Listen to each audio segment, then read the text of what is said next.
Hello, അപ്പോൾ ഇന്ന് വഴുതനങ്ങയും തൈരായിട്ടുള്ളൊരു അടിപൊളി റെസിപ്പിയാണ് കേട്ടോ. അപ്പോൾ ദഹി ബെങ്ക് എന്നാണ് ഇതിൻ്റെ പേര്. ഇതൊരു ബംഗാൾ ഡിഷാണ്. അപ്പോൾ നമുക്കൊന്ന് നമ്മുടെ രീതിയിലൊന്ന് ട്രൈ ആക്കി നോക്കിയാലോ. അപ്പോൾ അതിനായിട്ട് 2-3 വഴുതനങ്ങ എടുത്തിട്ടുണ്ട്.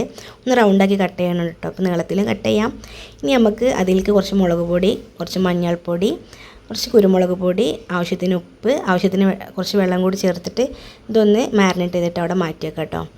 അപ്പോൾ നമ്മുടെ വഴുതനങ്ങൾക്ക് ഉപ്പും മുളകൊക്കെ നല്ല രീതിയിൽ ആക്കിയിട്ട് മാറ്റി വെക്കാം. ഇനി കുറച്ച് തൈരൊന്ന് എടുക്കണം. അപ്പോൾ അതിനായിട്ട് ഞാൻ കുറച്ച് കട്ടിയുള്ള തൈരായിട്ട് എടുത്തിട്ടുള്ളത്. അപ്പോൾ കുറച്ച് വെള്ളം ഒഴിച്ചിട്ടൊന്ന് ലൂസാക്കി എടുക്കുന്നുണ്ട്. ലൂസാണെങ്കിൽ എത്ര വെള്ളം ഒഴിക്കേണ്ട ആവശ്യമില്ല കേട്ടോ.